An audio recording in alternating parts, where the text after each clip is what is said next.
And here we have the ThermalRight Sliver Arrow. It's a freaking monstrosity, it really is. I mean, with the double radiator, it's going to use like 240mm fans using the push-pull setup.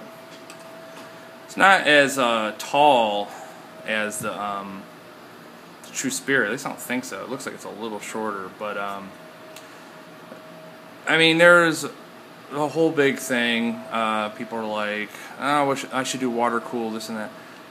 My thing with water cooling, yes, you can get some really good temperatures. It is still based on ambient. If your house is 80 or higher, your water cooling is really not going to help much. And actually, nothing will really.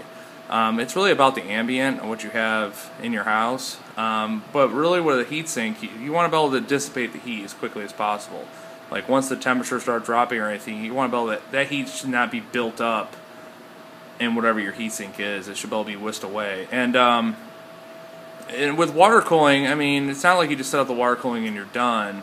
You got to change the water and everything if it's an open system. And you also have to get blocked for your video card because you're not going to have you're going to have less fans and everything. And if you do keep the fans, I mean, you're defeating the whole purpose of water cooling. Water cooling is supposed to be silent. But you have to get blocked for your hard drives, blocked for your video card, blocked for your chipset. I mean, this all has to go here, and then blocked for obviously the CPU. And you get water bubbles. You actually get air pockets. You have to bleed that.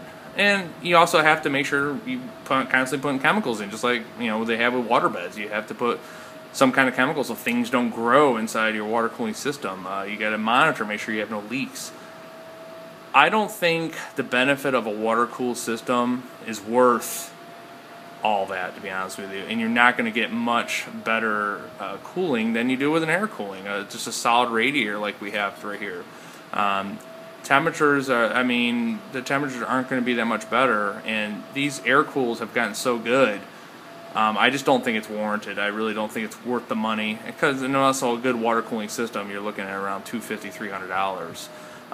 You do have like the Cozair H100 and the H80, but the noise, and that's a closed system. You never have to mess with the water levels or anything. You don't have to worry about anything. But the fans gets up to 48 decibels. That is just unacceptable. 48 decibels is just, in this modern age, is just too loud. I would not. I just don't think it's worth that. And again, it doesn't seem to cool that much better than this. Maybe a couple degrees, but I'd rather take the quietness and get the couple degrees, for the trade-off. But this is an excellent cooler. It is kind of pricey. It's at $90 if you go on Amazon. The one thing with ThermalRight, I don't know why, but Newegg does not sell any ThermalRight products. I'm not exactly sure what the deal is with that. But anyways, this is a used product. I got it from my friend, so I'm going to have to remove. It looks like he cleaned it, but I want to be on the safe side. You see the flexion and everything. I got to make sure all that is definitely cleaned off to be on the safe side. But anyways, this is the Sliver Arrow ThermalRight for a 2011 socket.